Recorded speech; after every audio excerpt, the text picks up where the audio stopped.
예배에 오신 여러분을 진심으로 환영합니다. 우리 함께 양옆 사람들을 바라보며 함께 인사했으면 좋겠습니다. 다들 손 흔들며 인사해 볼까요? 환영의 인사. 만나서 반갑습니다. 환영하고 축복합니다. 네, 지금 들어오는 친구들도 환영하고 축복합니다. 모두 반가워요. 네, 날씨가 많이 더워지고 있는데 또 예배 자리에 나와서 예배드리는 여러분께 주님께서 아마 은혜를 많이 내려주실 겁니다. 우리 함께 사도신경하심으로 오늘 예배를 시작하도록 하겠습니다. 사도신경하겠습니다. 나는 전능하신 아버지 하나님 천지의 창조주를 믿습니다. 나는 그의 유일하신 아들 우리 주 예수 그리스도를 믿습니다.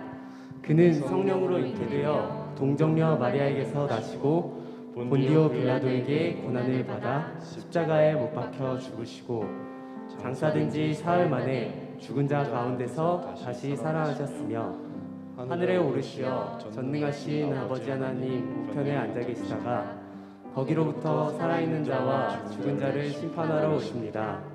나는 성령을 믿으며 거룩한 공교회와 성도의 교제와 죄를 용서받는 것과 몸의 부활과 영생을 믿습니다.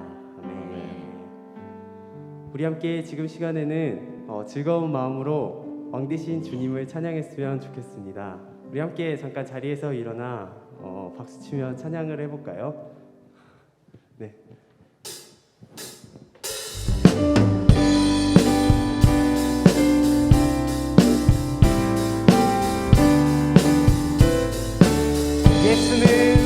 예수는 왕, 예수는 주, 예수는 날 구원하신 주.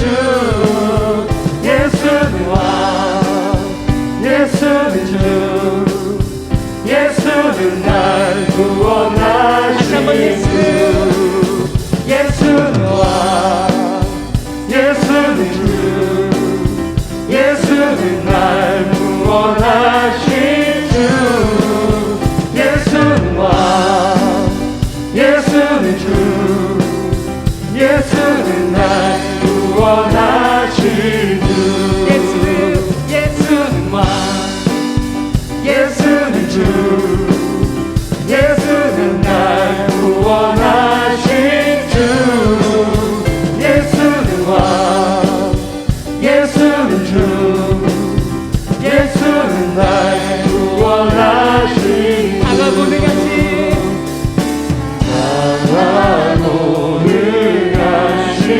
왕 세상 모든 나라 다스리시네.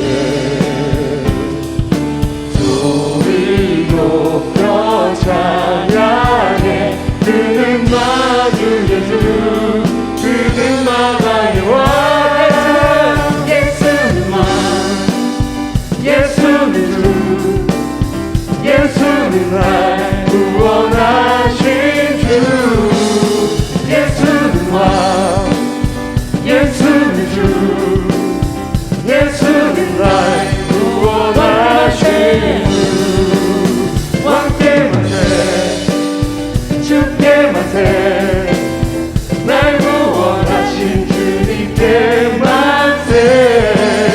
왕께 만세, 주께 만세, 날 구원하신 주님께 만세. 다시 한번 찬양합시다. 강하고 능하신 왕 세상 모든 나라 다스리시네. 소리 높여 찬양해. 그는 만유의 주, 그는 만왕의 왕.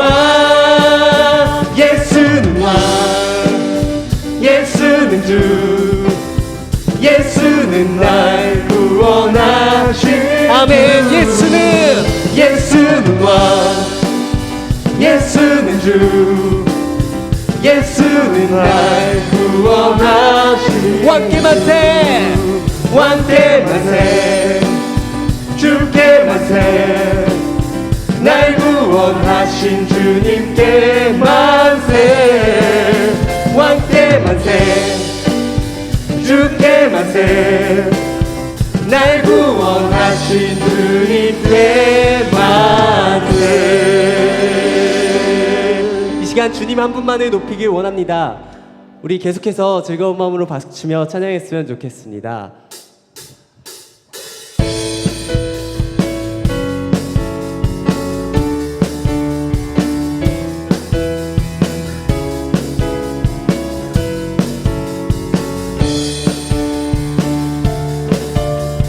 나의 가장 낮은 마음,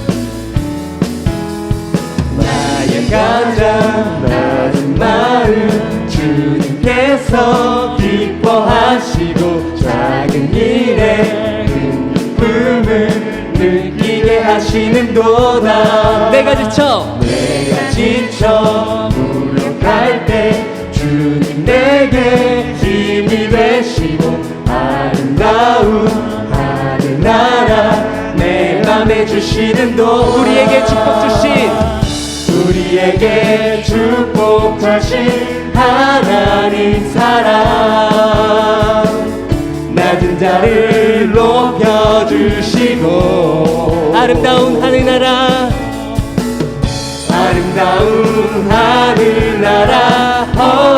허락하시고 내 모든 것 예비하시네. 찬양합시다. 찬양함의 기쁨을 감사함의 평안을 간구함의 하나님 알도록 하셨네.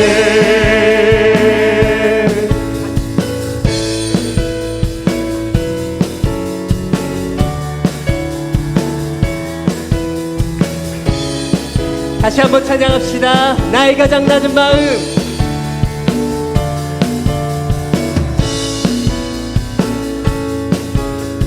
나의 가장 낮은 마음, 주님께서 기뻐하시고 작은 일에 큰 기쁨을 느끼게 하시는도다.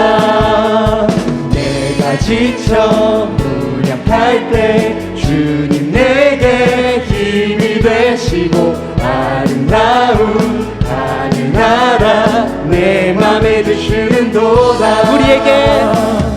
우리에게 축복하신 하나님 사랑 낮은 자를 높여주시고 아름다운 하늘나라 허락하시고 내 모든 것 예비하시네. 찬양함의 기쁨을 감사함의 평안을 간구함의 하나님 알도록 하셨네. 다시 한번 찬양함의 기쁨을 감사함의 평안을 간구함의 하나님 알도록 하셨네. 아멘.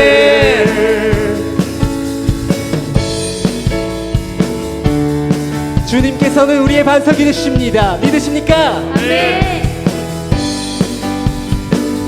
함께 찬양합시다. 주님 같은 반석은 없도다.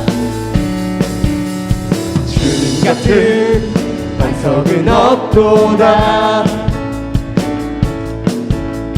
찬양받기 합당하신 이름 변치 않으시는 구원의 반석 신실하시고 신실하신 주 주님 같은 반석은 없도다. 다시 한번 주님 같은 반석은 없도다. 찬양받기 합당하신 이름 변치 않으시는 구원의 반석 신실하시고 신실하신 주 주님 같은 반석은 없도다. 함께 만세 반석 만세 반성 예수 내 반성 만세 반성 예수 내 반성 만세 반성 예수 내 반성 주님 같은 반석은 없도다. 다시 한번 처음부터 찬양합시다. 주님 같은 반석은 없도다. 찬양받기 합당하신 이는 변치 않으시는 구원의 반석 신실하시고 신실하신 주님 같은 반석은 없도다. 함께 만세 반석 만세 반석 예수 내 반석 만세 반석 예수 내 반석 만세 반석 예수 내 반석 주님 같은 반석은 없도다. 주님 같은 반석은 없도다. 주님 같은 반석은 없도다. 마지막으로 주님 같은 반석은 없도다. 할렐루야. 주님께 영광의 박수 올려드립시다.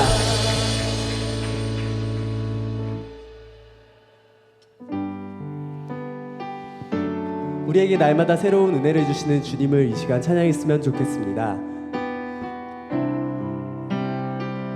함께 찬양합시다. 이곳에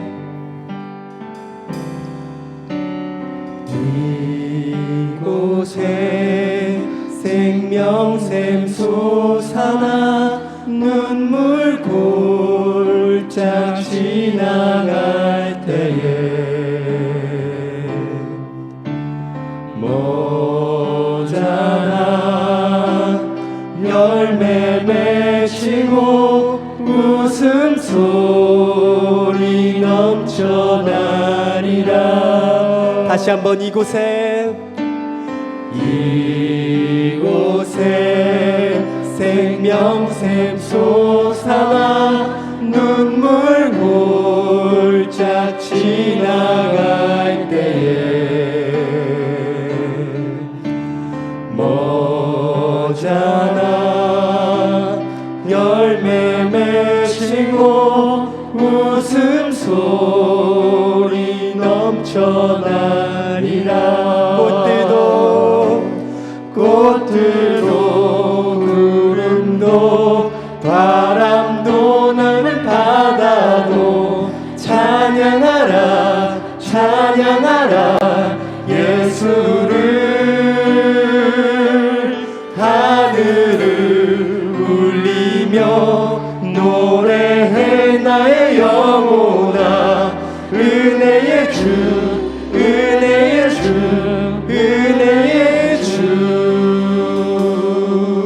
다시 한번 처음부터 찬양합시다. 이곳에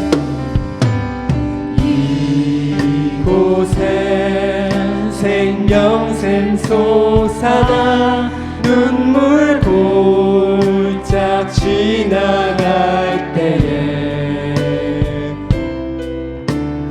모자라 열매 맺히고 웃음소리 넘쳐나리. 2절 함께 찬양합시다. 그날의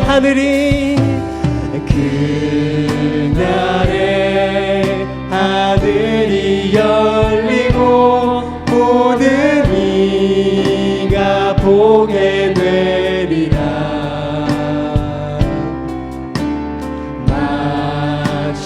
마침내 꽃들이 피고 영광의 주가 오시리라.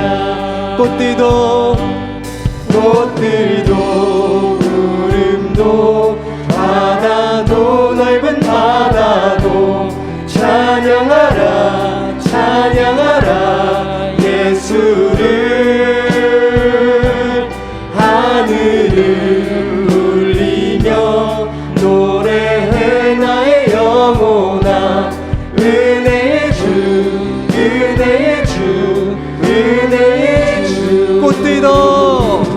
꽃들도 구름도 바람도 넓은 바다도 찬양하라 찬양하라 예수를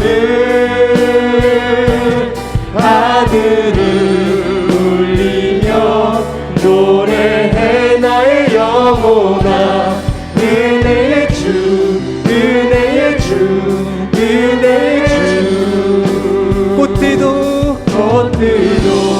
구름도 바람도 넓은 바다도 찬양하라 찬양하라 예수를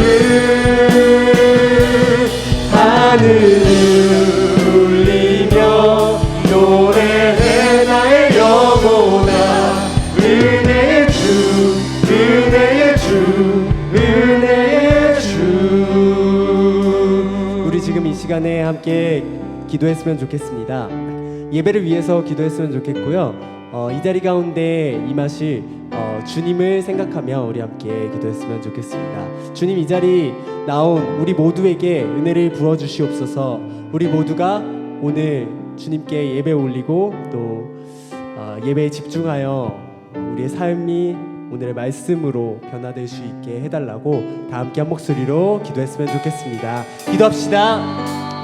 주여, 주님, 오늘의 예배를 위하여 기도합니다. 주님 함께하여 주시옵소서.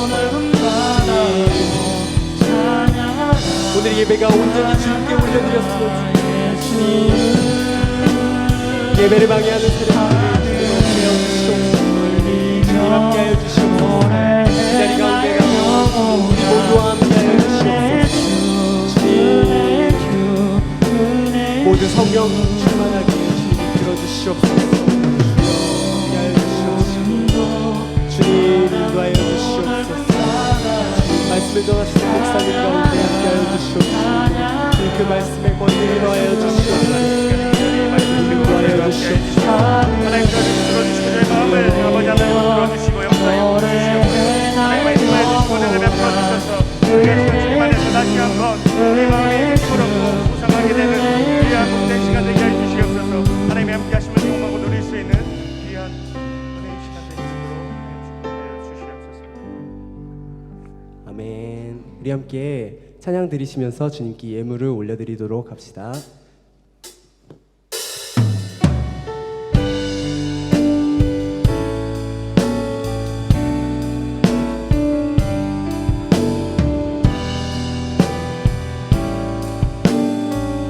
나 무엇과도 주님을 바꾸지 않으리. 다른 어떤 은혜 구하지 않으리. 오직 주님만이 내 삶의 도움이시니 주의 얼굴 보기 원합니다. 주님 사랑해요. 주님 사랑해요.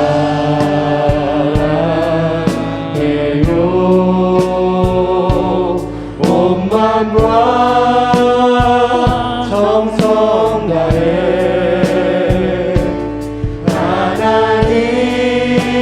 하나님의 신실한 친구 되기 원합니다. 주님 사랑해요. 주님 사랑해요.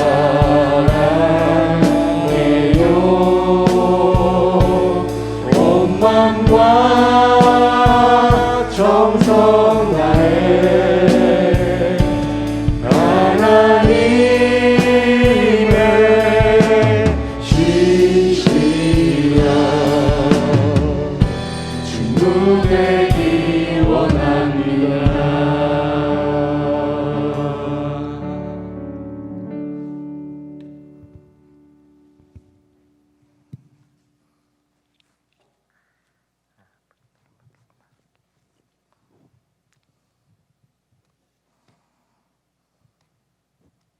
기도드리겠습니다. 복된 주의 날 주님 앞에 나와 예배하게 하시니 감사드립니다. 이 시간 이 예배에 참여한 모든 청년들에게 은혜 베푸셔서 오직 주님의 말씀에 귀 기울이고 말씀을 통하여 심령이 회복되는 시간 되게 하소서. 주님, 오늘 이 자리에 함께하지 못한 청년들을 기억하시고 어디에 있든지 이 자리를 사모하게 하여 주세요. 기쁠 때나 슬플 때에도 새 생명을 주시는 주님을 의지하는 자녀들이 되게 하여 주세요. 각자의 자리에서 기도하게 하시고 그 기도에 응답받는 기쁨을 경험하는 청년부가 되도록 기도해 주세요. 목사님의 말씀을 듣고 한 주간 승리하는 청년부가 되길 기도합니다. 말씀을 삶에 적용하고 삶의 순간순간마다 하나님과 소통하며 하나님께서 원하시는 것과 원치 않으시는 일들을 분별하며 살아갈 수 있도록 도와주세요. 아멘. 매주 찬양으로 섬기는 에베네셀과 로그 중창단 컴팀을 축복해 주시고 특별히 매주 말씀을 전해주시는 목사님 가운데에도 은혜와 축복을 더해 주세요. 코로나가 종식되어 하루빨리 교회에서 자유로이 찬양하고 사역하는 날이 오길 바랍니다. 이 모든 말씀 살아계시고 항상 기다려주시는 예수님 이름으로 기도드립니다. 아멘. 아멘.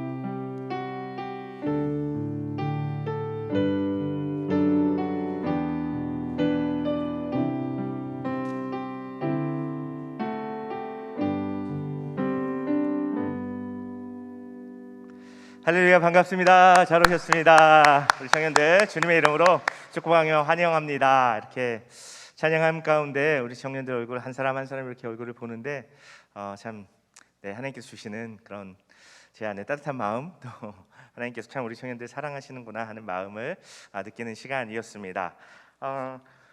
조금씩 물론 아직 확진자의 수가 현저하게 줄고 있지는 않지만 우리가 이제 백신이 점차 보급되면서 좀 가까운 미래에 다시금 우리의 예배와 우리 삶이 회복될 것을 기대하게 됩니다. 그래서 예배의 순서나 이 예배 시간도 조금씩 이제 원래 우리가 있었던 그 자리로 회복해 가려고 합니다. 그래서 예전과 같이 우리 목자들이 또 이렇게 순서를 따라서 앞에 나와서 대표 기도를 하고 또 예배 순서들도 조금씩 이제 다시금 회복해 가려고 하니까요.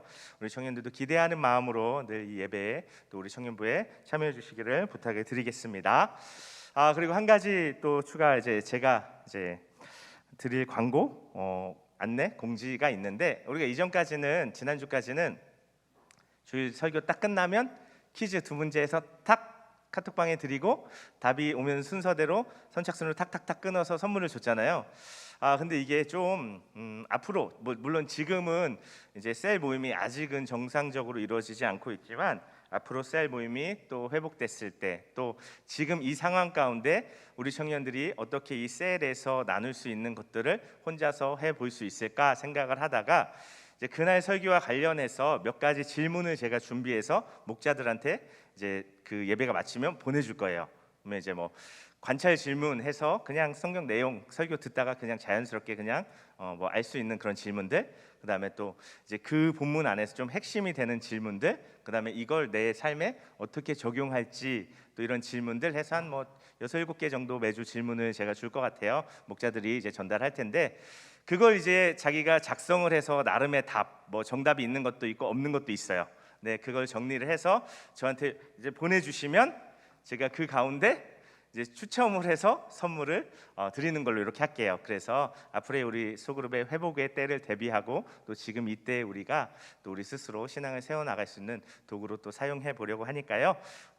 이런 거구나 또 아시면서 함께 또 적극적으로 참여해 주시기를 부탁을 드리겠습니다.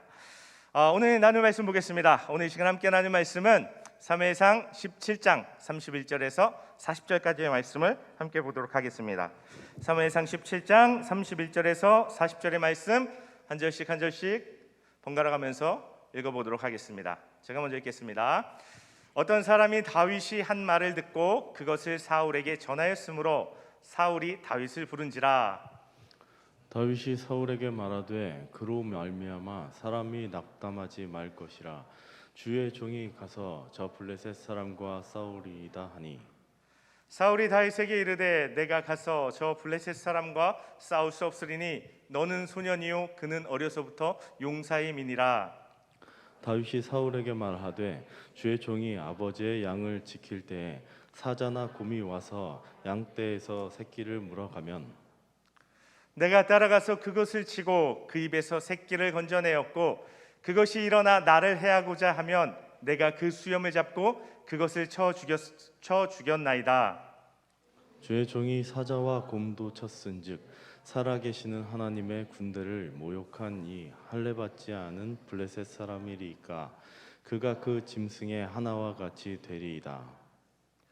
또 다윗이 이르되 여호와께서 나를 사자의 발톱과 곰의 발톱에서 건져내셨은즉 나를 이 블레셋 사람의 손에서도 건져내시리이다. 사울이 다윗에게 이르되 가라, 여호와께서 너와 함께 계시기를 원하노라.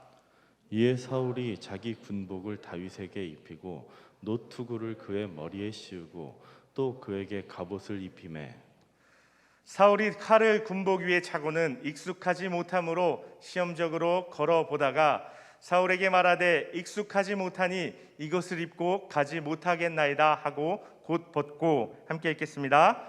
손에 막대기를 가지고 시내에서 매끄러운 돌 5을 골라서 자기 목자의 제국 곧 주머니에 넣고 손에 물매를 가지고 블레셋 사람에게로 나아가니라. 아멘. 오늘 함께 읽은 이 말씀으로 일상이 알고 있다라는 제목으로 하나님 우리에게 주시는 은혜를 나눠보도록 하겠습니다. 지난주 우리가 잠언 말씀을 또 오랜만에 나누어 보았지만 이전에 계속해서 나누던 이 사무엘상 말씀을 잠깐 그 맥락을 떠올려 보면 어느 날 사무엘이 다윗에게 와서 왕으로 기름 부었습니다. 그리고 이어서 우연같이, 하지만 하나님께서 그 배후에서 역사하신 거죠. 다윗이 이제 사울의 왕궁으로 들어가게 된 그런 이야기를 살펴보았습니다. 그리고 수금으로 이제 악령에게 고통당하는 사울을 치료해주고 그러한 이제 과정 가운데 다윗이 사울의 마음에 꼭 들게, 사울이 정말 다윗을 너무 사랑하게 되었습니다. 그런데 오늘 우리가 살펴볼 27장의 말씀에서 또 한 가지 사건이 벌어지는 것을 우리가 볼 수 있습니다. 먼저 1절의 말씀, 오늘 본문은 아니지만 1절의 말씀, 그 흐름을 알기 위해서 1절의 말씀을 한번 같이 읽어보겠습니다. 블레셋 사람들이 그들의 군대를 모으고 싸우고자 하여 유다에 속한 소고에 모여 소고와 아세가 사이에 에베스 담밈에 진침해라는 말씀입니다. 블레셋 군대가 다시 이스라엘 쳐들어온 거예요. 우리가 잘 아는 것처럼 이전에 믹마스라는 데서 블레셋하고 전쟁을 했는데 그 결과가 어떻게 됐죠? 이기긴 이겼는데 뭔가 좀 깨름직하게 이겼어요. 그렇죠? 완전히 무너뜨릴 수 있었는데 사울이 그 순간 욕심을 내서 백성들한테 헛된 맹세를 시키고 금식을 시키면서 완전한 승리를 가져오지 못한 거예요. 그러니까 그때 간신히 이제 도망친 블레셋이 자기들의 나라, 자기들의 진영에 돌아가서 이제 다시 힘을 모아서 다시 전열을 가다듬고 다시 이제 그 믹마스에서 당한 것을 갚아주려고 이스라엘에 쳐들어온 것입니다. 지도를 잠깐 보면 좋겠어요. 이 지명이 저도 읽다가 오늘 한번 버벅댔는데 익숙하지 않은 지명이에요. 그래서 지도를 한번 보면 우리가 이런 거구나, 이런 곳에서 벌어진 거구나라는 걸 알 수 있어요. 이 지도에 보면 그 사해라는 곳 쪽에 보면 맨 위에 기브아가 있잖아요. 기브아 바로 위에가 믹마스였어요. 처음 벌어진 전쟁은 거기서 했던 전쟁이에요. 근데 이번에는 딱 보면 알겠지만 에베스 담밈은 아래쪽이에요. 남쪽이고 블레셋의 큰 도시 에그론과 가드에서 가까운 곳에서 이제 블레셋에 유리한 그 전쟁을 벌이고 있다는 것을 볼 수 있습니다. 여기서 전쟁이 이제 벌어진 거죠. 그리고 그 다음 사진 하나 보여주시면, 지도를 또 하나 보여주시면 이런 모양인 거예요. 이스라엘 위에 파란색은 이스라엘 군대고 아래 파란색은 블레셋 군대예요. 그리고 그 사이에는 골짜기가 있었어요. 이번에도 골짜기를 사이에 두고 서로 마주 보고 이제 그 자기들의 이 군대를 이제 이렇게 마주 보고 이제 전열을 벌인 것입니다. 근데 이런 과정 가운데 이제 4절에서 한 사람이 등장하는데요. 4절 말씀 한번 읽어보겠습니다. 블레셋 사람들의 진영에서 싸움을 도두는 자가 왔는데 그의 이름은 골리앗이요 가드 사람이라 그의 키는 6규빗 한 뼘이요 하는 말씀입니다. 블레셋에서 한 사람이 나왔다는 거예요. 그 사람이 누구죠? 골리앗이라는 사람입니다. 그런데 이 골리앗을 소개하는 그 말이 있는데 골리앗은 가드 사람이었다라고 얘기하고 있어요. 가드는요 블레셋을 대표하는 큰 도시 5개가 있는데 그 5도시 가운데 하나였고 블레셋에서 뭔가 좀 뼈대가 있는 그런 도시구나라는 걸 알 수 있고, 또 하나는요, 당시 가드는요, 우리 청년들 기억하는지 모르겠는데 이스라엘 백성들이 처음 이제 이집트를 빠져나와가지고 거의 가나안 입구에 와가지고 모세가 정탐꾼을 보내요. 12명의 정탐꾼을 보내는데 12명이 갔다 와서 보고하는 게 뭐예요? 큰일 났다. 가나안 땅에 가보니까 완전 거인들이 있어. 우리는 걔들에 대한 멧돼지가 아니라 메뚜기야. 우리는 밥이야. 큰일 났어. 10명의 사람이 이렇게 말을 하는 거예요. 그 중에 이제 나머지 이제 2명의 여호수아와 갈렙이라는 사람은 신실하게 하나님 우리를 도와주시면 이길 수 있어라고 얘기를 했지만, 어찌 됐건 이 10명이 보고 잔뜩 쫄아붙은 그 거인들, 아낙 족속, 아낙 자손이라고 하는 사람들이 있는데, 그 사람들이, 그 거인들이 거주하는 것으로 알려진, 많이 거주하는 것으로 알려진 도시가 바로 이 가드예요. 그럼 이 가드라는 지명이 일단 골리앗이 좀 이런 사람이겠는데 하는 추측을 이미 낮게 하는 그런 표현인데, 더 구체적으로 골리앗의 키가 어느 정도였는지를 분명하게 밝혀주고 있어요. 6규빗 1뼘이라는 거예요. 한 규빗은요, 이거예요. 이거 당시에는 뭔가 이런 자나 뭔가 길이를 측정할 객관적인 뭔가가 없었기 때문에 다 인간의 몸 신체를 가지고 어떤 사이즈를 측정하고 재고 말을 했어요. 그래서 규빗이라는 건 이겁니다. 여기 손끝에서부터 발꿈치까지, 그래서 대략 한 45cm 정도로 이해를 합니다. 그러니까 6규빗이면요 270cm예요. 그리고 한 뼘은요 이거 여기서부터 여기까지, 이거는 보통 반규빗으로 얘기를 하더라고요. 그러니까 한 22cm, 23cm 정도 되겠죠. 이 270에 23을 더하면 한 293, 그렇죠? 거의 3m 좀 안 되는, 그러니까 거의 3m 되는 그 정도로 지금 골리앗에 대해서 이야기를 하고 있는 것입니다. 그런데 그래서 정말 골리앗이 정말 3m나 되는 사람이었어? 라고 우리가 이걸 읽으면 생각해 볼 수 있어요. 그죠? 근데 여러분, 우리가 살면서 여러분 3m 되는 사람 물론 옆에서 본 적 없고, 언론이나 다른 미디어를 통해서 3m 되는 사람 본 적 있어요? 물론 되게 큰 사람 중에 한 2m 60, 70 된 사람들 있었다고는 하는데 3m나 되는 사람 사실 쉽지 않아요.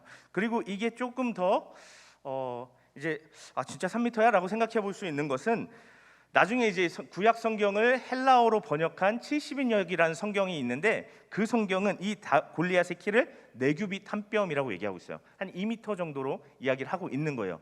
그리고 성경은요, 우리가 성경을 보면서 오해하지 말아야 돼요. 제가 이것은 이제 성경을 해석하는 방법을 한 가지 여러분들에게 말씀드린 건데, 성경은요 우리가 요즘 읽는 어떤 그런 서적이나 객관적인 어떤 팩트를 전해주는 서적이나 아니면 논문과 같은 글이 아니에요. 성경은 당시 사람들이 갖고 있었던 세계관과 또 특별히 겉으로 보여지는 형식이 문학이라는 형식으로 기록된 거예요. 그래서 과장법이 가끔씩 사용되곤 했어요. 그러니까 이런 표현도 이 구약 히브리 성경과 이 70인역의 성경이 기록이 왜 다르지? 성경이 문학적인 과장을 사용했다고 볼 수 있는 거예요. 그러니까 어찌됐건 3m는 안 됐을 수 있는 거예요. 근데 70인역대로 하면 한 2m 됐다고 쳐도 어찌됐건 3m건 2m건 간에 골리앗은 당시에 다른 사람들에 비하면 훨씬 큰 거인이었다는 것은 오늘 말씀이 우리에게 보여주고 있는 것입니다. 이러한 골리앗에 대해서 4절의 말씀이 뭐라고 또 소개하냐면 싸움을 도두는 자라고 이야기하고 있어요.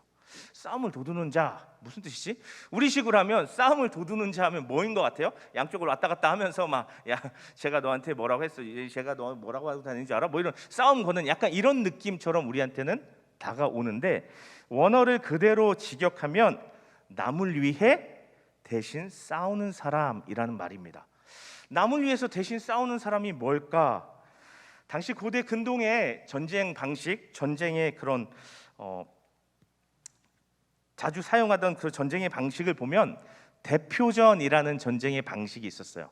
다시 말해서 이 양쪽에서 서로 대표 군사가, 대표 그런 어떤 장수가 나와서 가장 강력한 장수가 나왔겠죠. 이 1대1로 싸움을 붙는 거예요. 그래서 이기는 쪽이 지는 쪽이 이기는 쪽의 요구 조건을 들어주는 그런 전쟁 방식이 있었다고 해요. 그래서 지금 여기도 마찬가지로 블레셋이 지금 그런 싸움을 거는 거예요. 대표전을 치르려고 이 블레셋에서 가장 강한 골리앗을 내보내서 지금 그 대표전을 치르려고 하는 거예요. 왜 당시의 나라들이 이런 대표전을 치르려고 했냐면 전쟁을 나라 대 나라로 빵 붙으면 손해가 너무 크잖아요. 죽는 사람도 많고 다치는 사람도 많고. 그러니까 이런 식으로 서로 힘겨루기를 해서 피해를 최소한으로 줄이고 이제 전쟁을 통한 이익을 얻으려고 했던 거죠. 근데 사실 여러분 대표전에서 딱 졌다고 졌다 우리가 물러난다 니들 요구 조건 다 들어줄게 했을까요? 잘 안 그랬어요. 근데 그럼에도 불구하고 당시에 이 대표전이라는 방식은 되게 자주 쓰였어요. 왜 그럴까요? 각 진영에서 싸움 제일 잘하는 사람이 나와서 붙었는데 이겨요. 그럼 어떻게 되겠어요? 기세가 완전, 전세가 완전, 사기가 완전 오르는 거죠. 상대편을 완전히 사기를 꺾어놓고 시작하는 거잖아요. 그래서 이 방식을 자주 사용했다는 거예요. 그래서 지금도 골리앗이 블레셋을 대표해서 나와서 이스라엘한테 소리치는 거예요. 니네들 대표 한 명 내보내. 우리 한번 붙어보자. 그래서 니네가 이기면 우리가 니네 종이 될게 라고 말하고 있는 것입니다. 자, 이러한 상황 가운데 이스라엘이 어떻게 했을까요? 이스라엘은 어떻게 반응했을까요? 11절의 말씀입니다. 11절 한번 보겠습니다. 사울과 온 이스라엘이 블레셋 사람의 이 말을 듣고 놀라 크게 두려워하니라 라고 되어 있습니다. 왕부터요 이스라엘의 모든 군대가요 두려움에 사로잡혀서 꼼짝도 못하고 있었다는 것입니다. 그런데요 이렇게 온 이스라엘이 꼼짝도 못하고 있었지만 이 상황을 잠깐 뜯어보면 여러분이 블레셋이에요. 그런데 딱 봤을 때 이거 이스라엘 그냥 전쟁 붙으면 그냥 바로 끝나겠는데 우리가 이기겠는데 하면 어떤 방식을 취하겠어요? 전면전을 취하겠죠. 그냥 다 쳐들어가가지고 다 무너뜨리고 이기고 승리를 쟁취할 거 아니에요. 근데 블레셋도 섣불리 지금 전쟁 안 하고 골리앗을 내보냈다는 건 뭘 의미하는 거예요? 블레셋도 뭔가 압도적으로 강한 건 아니에요. 그래서 다른 방식으로 이 전쟁의 실마리를 지금 풀어보려고 하고 있다는 것을 알 수 있습니다. 다시 말해서 블레셋 전체가 엄청 강해서 이스라엘이 정말 상대할 수 없을 정도의 그런 군대가 아니었다는 거예요. 이스라엘은 이 골리앗 한 사람한테 지금 막혀서 꼼짝 못하고 있었다는 거예요. 아니할 말로요 진짜 한 사람이 너무 강하면 어떻게 하면 돼요? 여러 사람이 달려들면 되죠. 나라 대 나라로 부딪혀서 골리앗한테 한 100명쯤이 달려들면 골리앗 이길 수 있잖아요. 근데 지금 그 골리앗의 기세에 눌려서 아무것도 못하고 있는 모습이 이스라엘의 모습이라는 것입니다. 그런 상황을 보여주고 나서요 오늘 17장의 말씀은 베들레헴에서 동시에 일어나고 있는 또 한 사건을 우리에게 보여줍니다. 그 사건은요 이새가 이제 전쟁이 벌어지면 당시에는 물론 요즘식으로 하면 직업군인 같은 군인들도 있었겠지만 이 숫자로 부족했기 때문에 전쟁이 나면 일반 백성들 중에 전쟁터로 모집을 합니다. 앞에서 봤잖아요. 막 사울이 뿔을 불고 하는 그런 모습들 봤었잖아요. 그러니까 일반 백성들 중에 전쟁에 나가는 그런 사람들이 있었는데 이 말씀을 구체적으로 읽지는 않겠지만 이 말씀 가운데 보면 이새의 3명의 아들, 다시 말해서 다윗의 3명의 형들도 이 전쟁에 지금 나가 있었던 거예요. 근데 이새가 다윗을 불러서 전쟁에 나간 세 형들한테 전할 음식, 요즘식으로 하면 도시락을 주면서 이거 니네 형들한테 갖다 주고 형들 잘 있는지 나한테 와서 알려줘 라고 심부름을 시킵니다. 좀 이상하지 않아요? 아니 전쟁터에 나가 있는데 무슨 도시락을 갖다 줘? 아니 전쟁 나간 사람을 무슨 집에서 음식을 싸다 줘? 싶어요. 근데 당시에 아직 사울이 왕이 때 왕정이 처음 시작됐고 어떤 시스템이나 제도가 갖춰지지 않았을 때였어요. 그래서 전쟁이 벌어지지만 국가가 어떤 행정적으로 이 전쟁에 나온 사람들한테 뭔가 배급을 하거나 음식을 공급하는 시스템이 아직 없었던 거예요. 그래서 전쟁에 나간 사람들이 다 자기 음식을 개인적으로 이렇게 조달하고 공급받아야 했던 거예요. 근데 이상하죠? 아니 무슨 음식까지 싸갖고 나가면서 전쟁에 왜 나가는 거예요 그럼? 싶은 생각이 들잖아요. 그럼에도 불구하고요 당시 이스라엘에서는요 자기 집에 어떤 기대주들, 유망주들을 전쟁에 내보내는 일이 많았습니다. 아무나 전쟁에 내보내지도 않았어요. 이 가문에서 제일 기대를 받는 그런 아들들을 전쟁에 내보냈다는 거예요. 왜 그랬을까요? 전쟁에 나가서 뭔가 공을 세우고 뭔가를 잘 감당하면 왕의 눈에 띄고 요즘식으로 하면 출세할 수 있는 길이 열리기 때문에 전쟁에 나가는 것을 자원했고 또 집에서 가장 유력한 사람들이 전쟁에 나갈 수 있었다라는 것입니다. 그래서 지금 오늘 말씀에도 보면요, 다윗의 3명의 형, 이세의 집안에서 그런 어떤 유망주들은 전쟁에 나가 있지만 전혀 기대를 받지 못하고 있었던 다윗은 지금 뭐 하고 있어요? 도시락 셔틀하고 있잖아요. 형들한테 도시락 지금 갖다 주는 이런 일을 지금 하는 모습이라는 것입니다. 다윗은요, 그렇게 아버지의 심부름대로 음식을 갖고 전쟁터에 나갔고 그 다음에 형들을 만나서 형들이 무사하다는 것을 확인했습니다. 그럼 이제 다윗에게 남은 일은 뭐죠? 집에 돌아가서 아버지, 제가 전쟁터에 나가보니까 우리 형들 건강하게 잘 있습니다, 이렇게 하면 되는 거예요. 근데 그 순간 다윗의 집 가는 길을 막는 한 가지 사건이 벌어집니다. 23절 말씀입니다. 23절 함께 보겠습니다. 그들과 함께 말할 때에 마침 블레셋 사람의 싸움 도두는 가드 사람 골리앗이라 하는 자가 그 전열에서 나와서 전과 같은 말을 하매 다윗이 들으니라 라는 거예요. 다윗이 그렇게 이제 전쟁터에 나왔다가 다시 집에 돌아가서 아버지한테 형들의 안부를 전하려고 하는데 그때 마침 골리앗이 튀어나와서 전에 이스라엘을 조롱하고 멸시했던 그 말을 다시 하기 시작한 거예요. 그때 다윗이 이 말에, 이 골리앗에게 반응합니다. 26절 말씀인데요, 26절 특별히 하반절의 말씀인데요, 26절 뒷부분의 말씀을 보면요, 이런 말씀이 있어요. 이 할례받지 않은 블레셋 사람이 누구이기에 살아계신 하나님의 군대를 모욕하느냐라고 말한 거예요. 지금 할례도 받지 않은 이방인이 하나님의 군대를 모욕한다고? 이 일에 다윗이 분노를 느낀 것입니다. 그때 이제 그 말을 듣고 이 다윗이 이 말이 다윗이 한 말이 전부가 아닐 거예요. 다윗이 나가서 싸우겠다는 듯한 뉘앙스를 풍긴 것 같아요. 그래서 오늘 우리가 함께 읽은 본문의 31절의 말씀은 그것을 이렇게 우리에게 보여주고 있습니다. 31절 보겠습니다. 어떤 사람이 다윗이 한 말을 듣고 그것을 사울에게 전하였으므로 사울이 다윗을 부른지라. 골리앗 앞에 가로막혀서 아무도 꼼짝 못하고 있는 상황 가운데 어떤 사람이 이 할례 받지 못한 놈이 지금 우리 하나님의 군대를 모욕한다고 하면서 분노하고 그와 싸우려는 태도를 보이니까 사울 입장에서는 어때요? 야, 걔 좀 데리고 와봐 할 수밖에 없는 거죠. 그래서 다윗이요 지금 사울 앞에 나왔습니다. 32절 말씀을 보면요, 사울 앞에 나온 다윗은 완전 당당합니다. 32절 말씀 보겠습니다. 다윗이 사울에게 말하되 그로 말미암아 사람이 낙담하지 말 것이라 주의 종이 가서 저 블레셋 사람과 싸우리이다 하니라고 되어 있습니다. 그런데 이것에 대해서요, 세번역 성경은요 이렇게 이야기해요. 누구든지 저자 때문에 사기를 잃어서는 안 됩니다라고 얘기하는 거예요. 왕이시여, 저 사람 때문에, 저 골리앗 저 한 사람 때문에 우리나라 우리 군대 사기가 떨어지면 안 됩니다라고 지금 얘기하는 거예요. 전쟁을 꿰뚫어보고 있는 거죠. 사기가 떨어지면 끝나는 거예요. 먹히는 거예요. 그러니까 지금 왕한테 어찌 보면 당연한 것 같은 얘기지만 전쟁의 핵심적인 얘기를 지금 다윗이 던지고 있는 거예요. 저 사람 때문에 사기를 잃으면 더 이상 사기가 떨어지면 안 됩니다라고 얘기하는 거예요. 그러면서 다윗이 승부수를 던집니다. 왕의 종인 제가 나가서 저 블레셋 사람과 싸우겠습니다라고 얘기하는 거예요. 그러면 이제 사울 입장에서는 어떻게 해야 될 것 같아요? 그래, 네가 나가서 좀 해보겠느냐? 네가 나가서 좀 어떻게 좀 해볼래? 해볼 수 있니? 뭐 이렇게 해야 되는데 33절 말씀을 보면 좀 뜻밖의 반응을 보여줍니다. 33절 말씀 보겠습니다.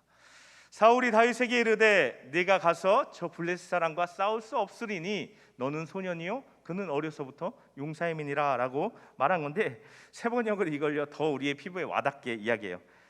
그만둬라, 네가 어떻게 저 사람과 싸운단 말이냐라고 얘기하고 있어요. 사울이 골리앗과 싸우겠다는 다윗을 말리는 거예요. 그러면서 이렇게 얘기하죠.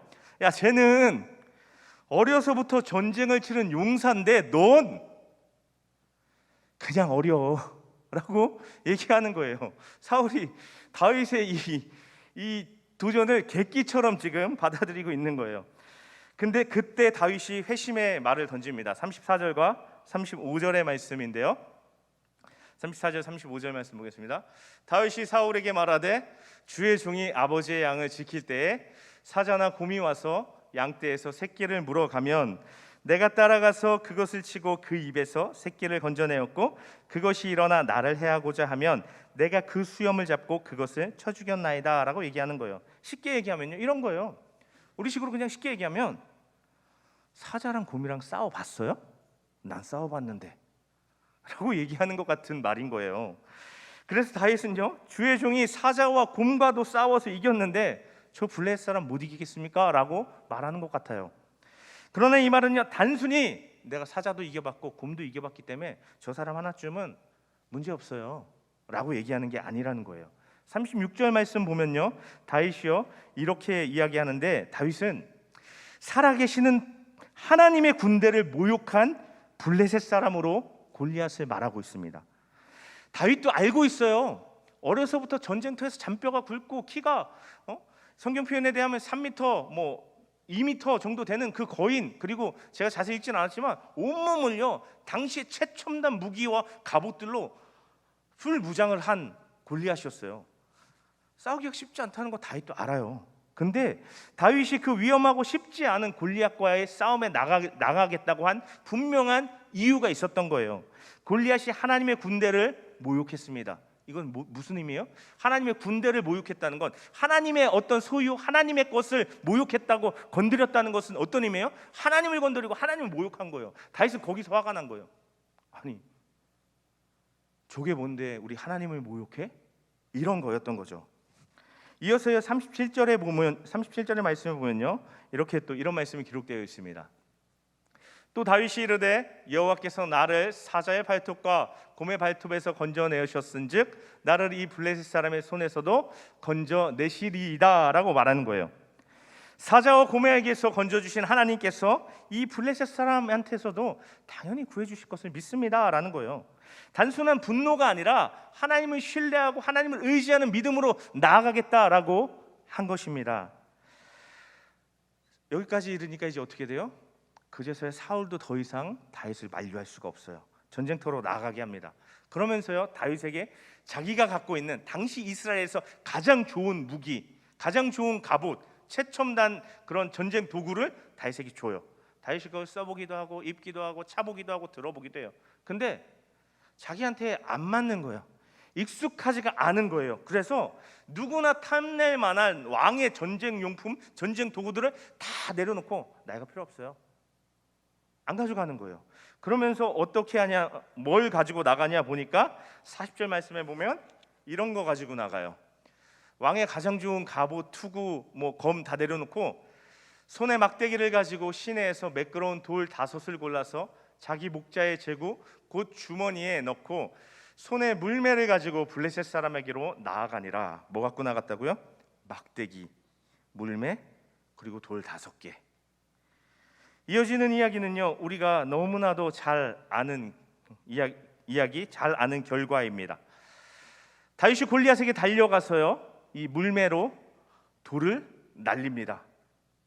자, 이 물매가 얼마나 강력하고 어떤 도구인지를 한번 우리 청년들과 한번 보길 원하는데 짧은 영상 한번 잠깐 보여주시면 좋겠습니다. 이게 물매인데요. 네, 끝. 요거예요, 요거. 예, 여기까지입니다. 네. 이 띠의 가운데가 좀 넓적한 거예요. 양쪽은 띠고 여기 가운데 돌을 끼고 돌린 다음에 딱 던져버리는 거예요. 근데 좀 전에 봐서 알겠지만 이게 돌판에 가도 돌판을 깨트릴 만큼 강력한 무기였다는 거예요. 그러니까 이거를 다윗이 갖고 나가서 골리앗에게 달려 나가면서 돌을 껴가지고 돌려가지고 던져버리니까 그 돌이 마침 골리앗의 이마에 박히면서 골리앗이 쓰러지고, 다윗은 칼도 안 갖고 나갔어요. 막대기 갖고 나갔어요. 근데 골리앗의 칼을 빼서 골리앗의 목을 베서 죽이고 전쟁의 승리를 가져오는 것입니다. 자, 오늘 우리가 살펴보는 이 사건에서요, 다윗이 이렇게 골리앗을 이겨버림으로써 단숨에 이스라엘 모든 사람들 앞에 이제 다윗이 드러나게 되었습니다. 이스라엘 용사들 누구도 어쩌지 못하고 쩔쩔매고 있는 그 골리앗을 다윗이라는, 좀 직설적으로 우리식으로 표현하면 베들레헴 총구석 듣보가 넘어뜨리고 쓰러뜨린 거예요. 어떻게 이런 일이 일어났죠? 어떻게 무명의 시골뜨기가 정말 전쟁에 엄청 능한 그 거인, 풀무장한 그런 골리앗을 쓰러뜨릴 수 있었을까요? 우리가 이미 앞에 살펴본 34절과 35절의 말씀에 그 단서가 있죠. 뭐죠? 이미 다윗이 들판에서 양을 칠 때 곰과 사자와 싸워서 이겨본 경험이 있었다는 것입니다. 무슨 말씀이죠? 아무도 관심을 갖지 않는 다윗이었어요. 집안에서 제가 말씀드렸지만 전쟁터에도 위리에서부터 3명의 형들만 나가지 다윗은 전쟁에 나갈 수 있는 사람이 아니에요. 전쟁에 나가기는커녕 아무나 할 수 있는 허드렛 일 같은 양치는 일 하고 있었던 사람이라고요.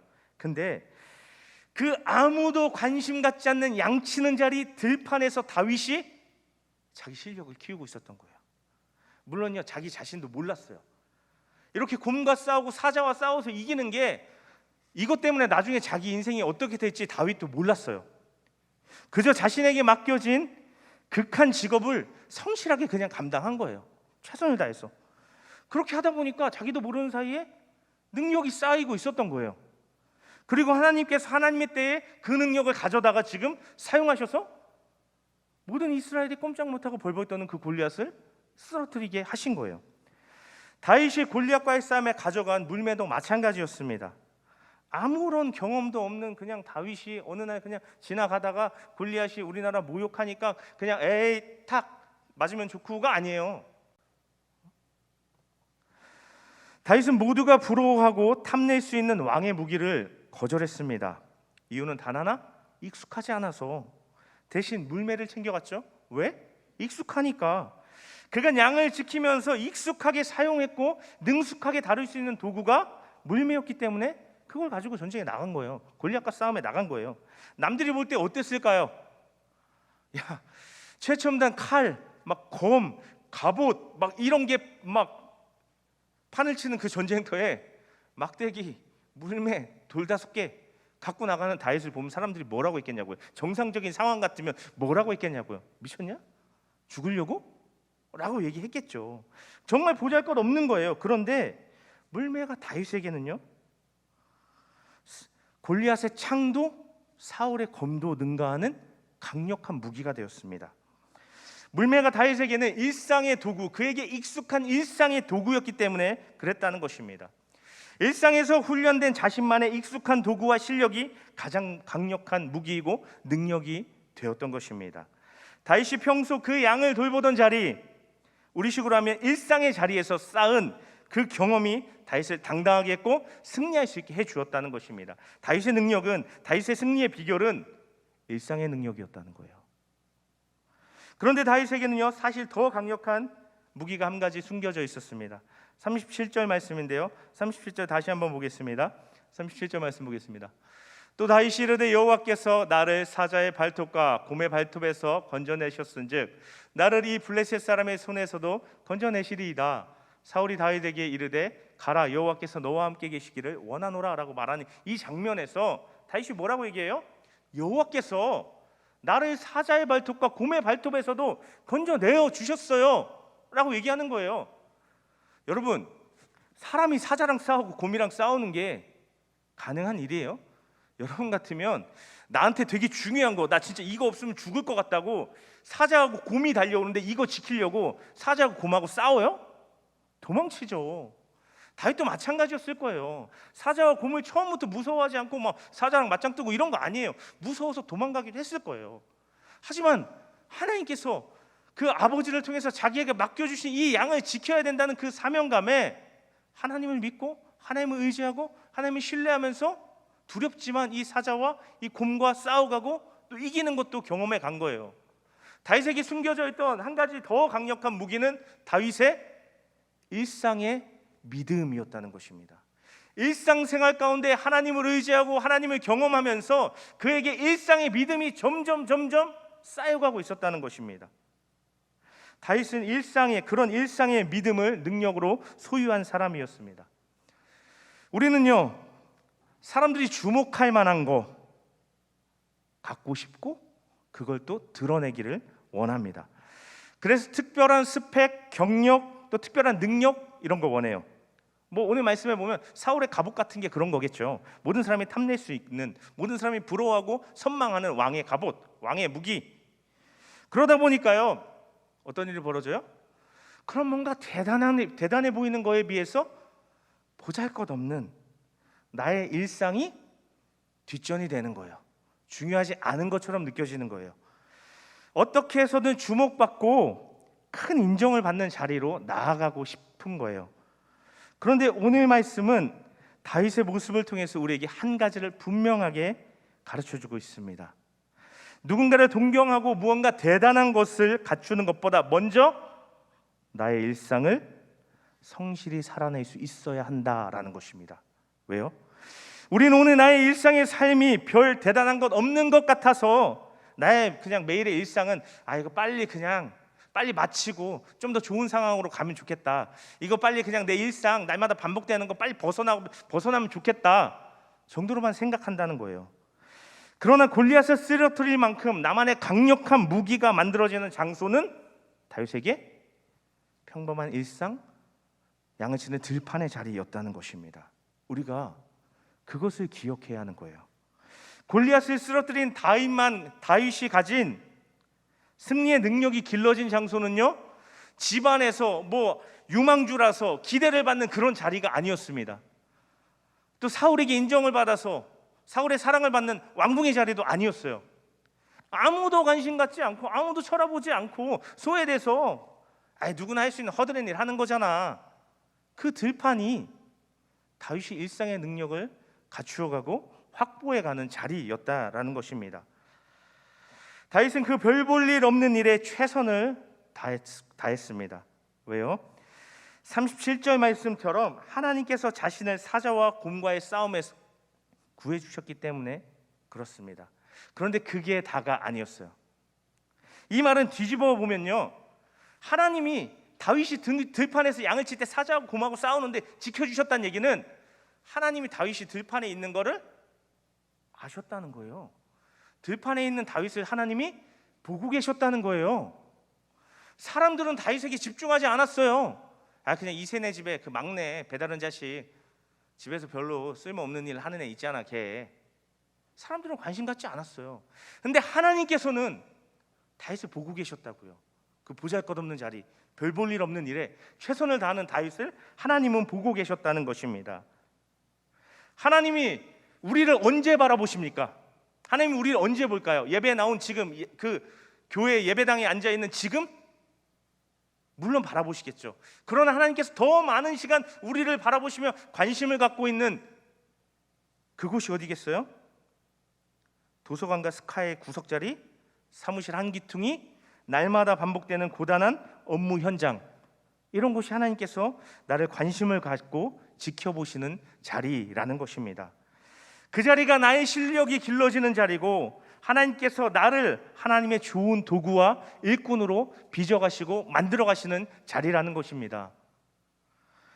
저에게도 여러분에게도요, 사실 가장 힘든 일이 날마다 반복되는, 날마다 특별할 거 없고 날마다 별거 없는 이 일상을 꾸역꾸역 감당하고 이겨내는 것이 사실 우리 삶이 제일 힘든 일일지 몰라요. 그런데 오늘 말씀을 보니까요, 우리에게 기억하라 하는 것입니다. 이상한 말 같지만요, 우리의 일상이 우리를 알고 있다라는 거예요. 우리가 나만의 익숙한 물매를 만들어가고 있는지, 하나님과의 익숙한 믿음을 길러가고 있는지, 나의 일상은 우리를 알고 있다고요. 나를 알고 있다고요. 일상의 자리는 우리가 알지 못하는 사이에 나만의 능숙함이 길러지는 자리입니다. 또 일상의 자리는 아무도 보지 않는 것 같지만 하나님께서 우리를 보시는 자리입니다. 우리는 그 일상에서 남들이 볼 때는 그 보잘것 없잖아 하지만 나만의 능숙함을 가질 수 있는 물매를 훈련해갈 수 있어야 한다는 것입니다.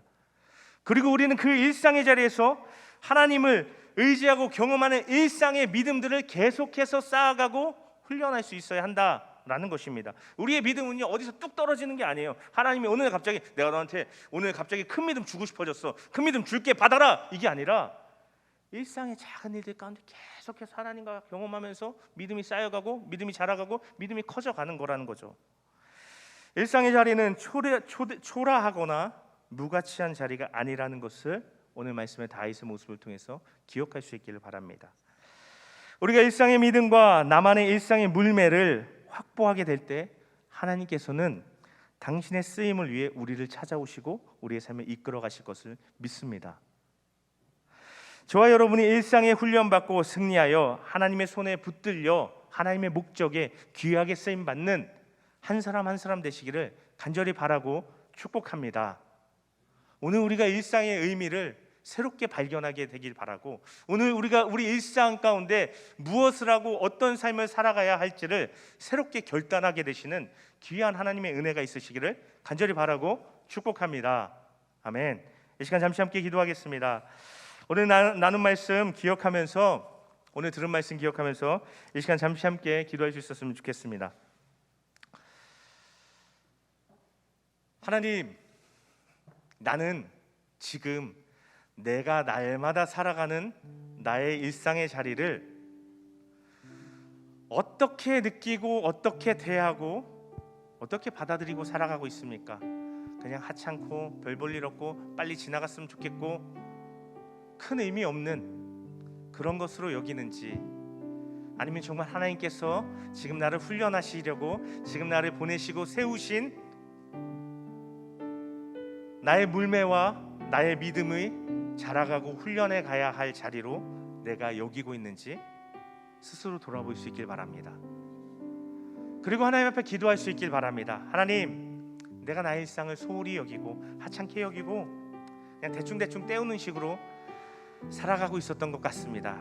그런데 오늘 말씀을 보니 그 일상이 하나님을 만나고 경험하고 하나님의 인도하심을 받는 자리라는 것을 깨닫습니다. 하나님, 나의 부족함과 연약함을 고백합니다. 나는 쉽게 지치고 나는 쉽게 실망하고 낙심하며 이 자리를 떠나려고만 하는 자임을 고백합니다. 하지만 하나님, 나에게 하나님 은혜를 베풀어 주셔서 하나님의 손길을 더하여 주셔서 하나님, 나의 일상의 자리 가운데 내가 능히 이 일들, 나에게 맡겨진 일들을 감당해 나가며 이겨나가며 승리해 나가며 하나님께서 나를 더 자라가게 하시고 하나님께서 더욱 하나님 사용하시기에 귀한 나의 삶으로 빚어가시는 그런 과정, 그런 시간으로 내가 사용할 수 있도록 하나님 지혜를 주시고 은혜를 주시옵소서. 나의 삶에 하나님의 뜻을 깨닫게 하시고 하나님을 더 의지함으로 오늘 나에게 주어진 일상을 승리하며 나아갈 수 있도록, 하나님을 경험하며 나아갈 수 있도록 하여 주시옵소서라고 이 시간 우리 들은 말씀 기억하며 우리의 기도 제목으로 우리의 모습을 돌아보며 하나님의 은혜를 구하며 주님 한 번 부르고 합치면서 기도하겠습니다. 주여!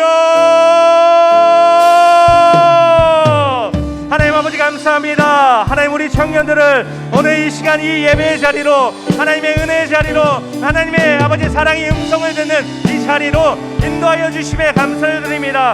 우리 청년들이 이 자리에서 하나님의 말씀을 통해서 다시 한번 깨달음을 얻고 다시 한번 아버지 영적인 아버지 하나님의 아버지 귀한 가치들을 발견하게 하여 주심에 감사를 드립니다.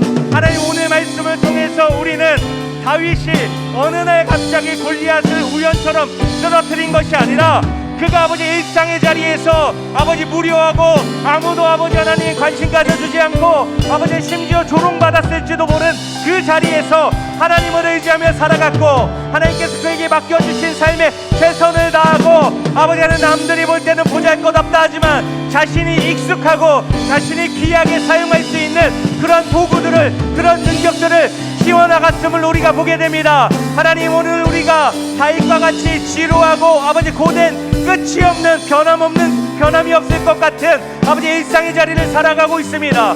아버지, 그래서 우리는 쉽게 지치고 아버지 쉽게 마음이 낙심되며 아버지 이 일상을 아버지 지루하고 반복되는 변함없는 이 일상을 떠나고 싶어합니다. 좀 더 멋지고 화려하고 누가 알아주고 누가 인정해주는 그러한 자리 가운데로 나아가기만을 소원하고 있습니다. 특별한 무언가만 원하며 하나님, 오늘 나의 일상은 아버지 하나님 하찮게 여기고 아버지 귀하게 여기지 않은 채 살아가고 있음을 아버지 하나님 우리가 깨닫게 됩니다. 하나님, 우리에게 다윗과 같이 일상의 민감함을 아버지 하나님 갖게 하여 주시옵소서.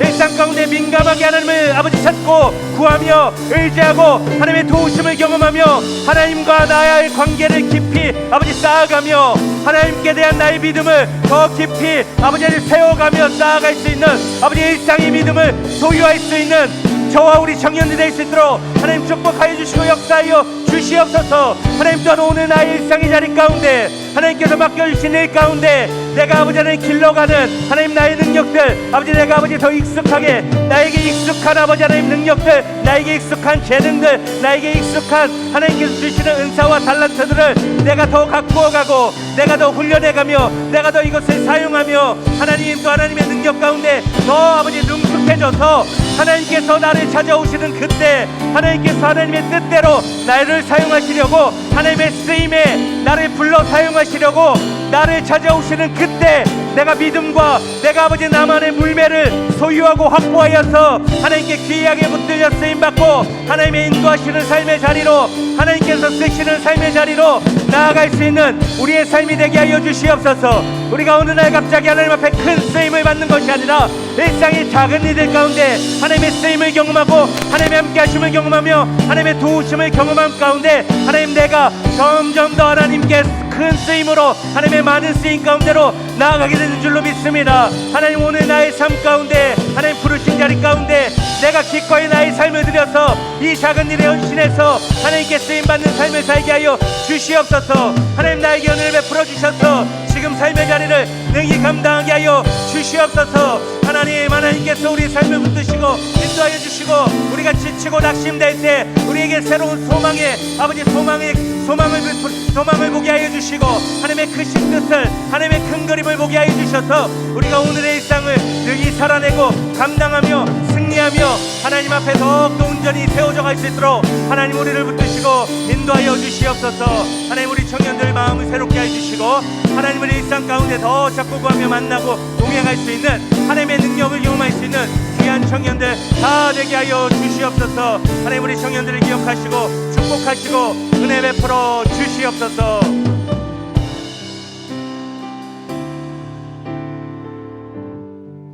하나님 오늘 나의 삶을 작다 여기고 오늘 나의 삶을 그저 스쳐 지나가는 길고 지루한 터널과 같이 여기면서 우리가 살아오진 않았습니까?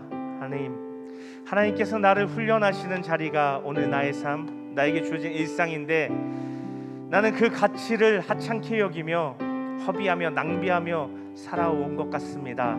하나님 오늘 말씀을 통해서 내가 다시 한번 깨닫고 돌이키길 원합니다.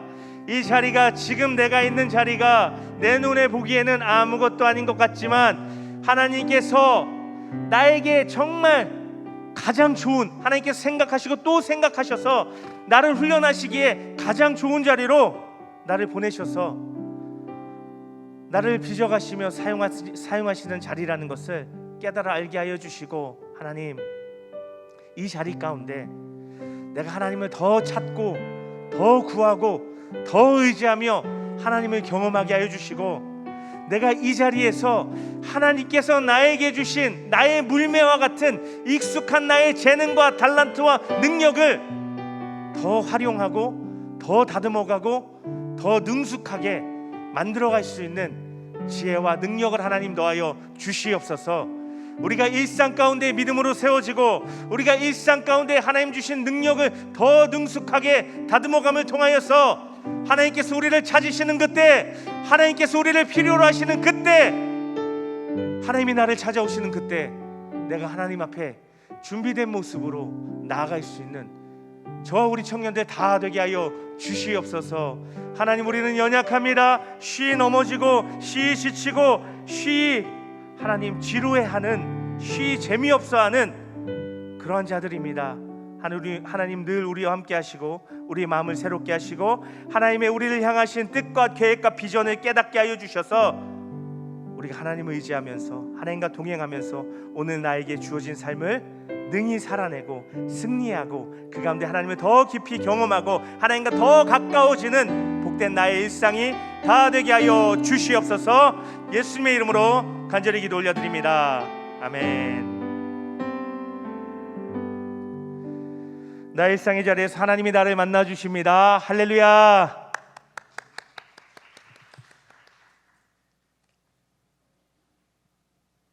광고하겠습니다. 이 시간 함께 예배하는 모든 청년들을 주님의 이름으로 축복합니다. 저희가 지금 현장 예배 참석하실 때 마스크 꼭 착용하시고 손 세정해 주시고 열 체크 및 교인증 확인을 하고 있습니다. 주일 예배와 수요, 새벽, 금요 기도회가 모두 진행되고 있는데요. 좌석수의 20%만 현장 참여가 가능하고 온라인으로도 홈페이지 및 유튜브를 통해 예배 드리실 수 있습니다. 다음 주일인 13일은 서울 신대 주일로 예배를 드립니다. 2부, 3부 예배 때 서울신대 정병식 교수님께서 강사로 말씀을 전해주십니다. 오늘부터 7월 25일 주일까지 푸른초장 갤러리에서 전시회가 있습니다. 사랑부 이상욱 청년이 그리셨고요. 나는야 희망을 그리는 예술가라는 주제로 진행되고 있습니다. 2021년 가족 릴레이 성경 통독 및 필사가 진행되고 있습니다. 수기 필사를 원하시는 분들은 사무실로 구매 문의를 부탁드립니다. 새로운 인원이 셀에 배치되었을 경우 목사님들께서는 청년부 회장 한지혜에게 전달해 주셔서 새 가족이 셀 다이어리에 추가될 수 있도록 해주시길 바랍니다. 다음은 청년부 학예 수련회 관련 공지인데요. 8월 21일 토요일부터 22일 주일까지 진행될 예정입니다. 오늘부터 6월 30일까지 수련회 팀원을 모집하니까요. 이상원 목사님이나 임원단에게 문의해 주세요. 그리고 7월 4일부터 8월 15일까지의 설교에서 문제가 출제됩니다. 수련회 골든벨 많이 참여해 주시고 수련회를 기도로 함께 준비해 주세요. 역청교회 청년부 중보기도회가 매주 토요일 8시 줌 링크를 통해 진행되고 있습니다. 청년 누구나 참여하실 수 있고 대표기도 담당 셀은 특별히 토요기도에 함께 참석해 주시면 감사하겠습니다. 다음 주 대표기도 셀은 서동현 목사님의 아멘 셀입니다. 계속해서 신천지 및 이단을 경계하고 멀리해 주시고 코로나19 기도 제목을 놓고 함께 기도해 주시면 감사하겠습니다. 오늘 끝나고 4시에 리더십 모임이 있고요. 6월 27일에는 임원 모임이 있으니 참고해 주시기 바랍니다. 네, 한 가지 추가 광고를 좀 덧붙이자면 죄송해요. 오늘 우리 교회에서 장애인 주일로 지켰습니다. 그래서 아침 오전 1부부터 3부 예배 가운데는 사랑부 우리 친구들이 또 교사들이 함께 예배 참여해서 특송도 하고 간증도 하고 이런 뜻깊은 시간을 가졌습니다. 그리고 1층에 이제 푸른초장 갤러리에 지금 전시되어 있는 작품들은 우리 사랑부 사실 나이로는 청년이에요. 이상욱 청년이 이제 그리고 만들고 한 작품들이 지금 푸른초장에 전시되어 있는데 가서 보시면 아시겠지만 이 티셔츠나 이 아이템들이 되게 너무 이쁘고 진짜 되게 저는 솔직히 보면서 되게 사고 싶더라고요. 근데 이거 어디서 사야 되지? 막 이런 생각이 들 정도인데 오늘 알게 됐어요. 그 살 수 있는 그 쇼핑몰이 있더라고요. 근데 그 쇼핑몰에 들어가 보면 이 수익금이 이제 전액 장애인 예술 활동과 일자리 창출을 위해 쓰여진다 그래요. 그래서 혹시라도 푸른초장에 가서 보고 이거 되게 티셔츠나 이런 그립톡이나 이런 거 되게 좋은데 이런 나도 사고 싶은데 라는 마음이 들면 제가 우리 단톡방에 그 쇼핑몰을 공유해 줄 테니까 좀 착한 소비, 또 디자인도 되게 이뻐요. 그래서 한번 그런 일에 또 귀하고 선한 일에 또 특별히 장애인 주일 맞아서 혹시 관심을 갖고 또 참여해 줄 수 있기를 부탁을 드리겠습니다. 이상입니다. 함께 자리에서 일어나 파송 찬양합시다.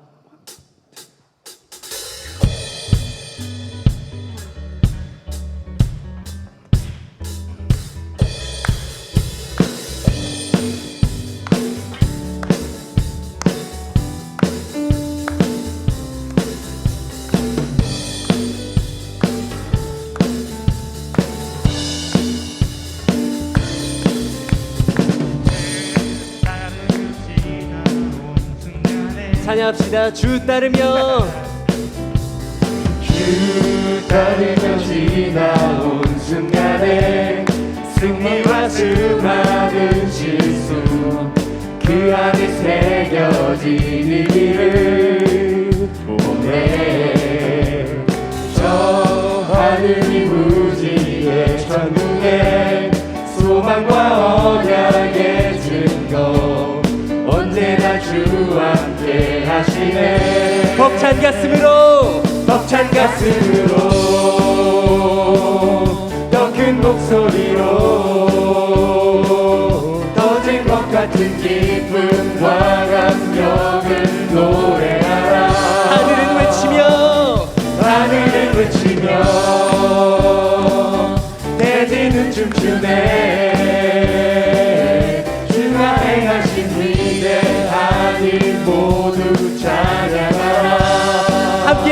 기뻐하며 기뻐하며 노래하라 주 여기 계시네 태초부터 영원토록 주 함께 하시네 다시 한번 기뻐하며 기뻐하며 노래하라 주 여기 계시네 태초부터 영원토록 주 함께 하시네 우리 함께 목소리를 찬양합시다. 벅찬 가슴으로 더 큰 목소리로 터질 것 같은 기쁨과 감격을 노래하라 하늘을 외치며 대지는 춤추네 주가 행하신 위대한 일 모두 찬양하라 마지막으로 벅찬 가슴으로 벅찬 가슴으로 더 큰 목소리로 터질 것 같은 기쁨과 감격을 노래하라 하늘을 외치며 대지는 춤추네 주가 행하신 위대한 일 모두 찬양하라 아멘.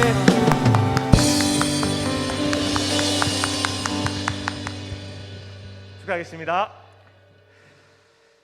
이제는 우리 주 예수 그리스도의 그 무한하신 은혜와 우리가 어떤 상황과 환경 가운데 있을지라도 끝까지 우리를 찾아오시고 품어주시는 하나님의 크고 놀라우신 사랑과 우리의 날마다의 삶, 우리가 지치기 쉽고 포기하려 하기 쉬운 우리의 일상 가운데 우리를 함께 하시고 우리를 붙드시고 인도하시는 하나님의 은혜를 경험케 하시는 성령의 역사하심이 오늘 말씀을 듣고 하나님 내가 더 이상 나의 일상을 이제 물러서지 아니하고 하나님과 함께 동행하며 하나님께서 나에게만 고유하게 주신 나의 물매를 훈련해 가겠습니다.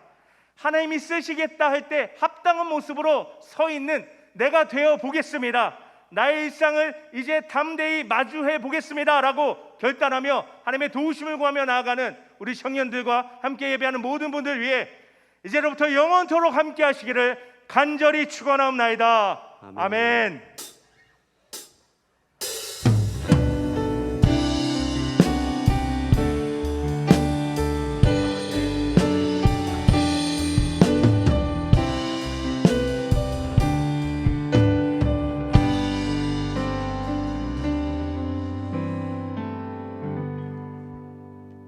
하나님이 우리와 함께 하시며 우리의 능력이 되어 주십니다. 할렐루야. 하나님의 아멘. 능력 가운데 승리하시길 바랍니다.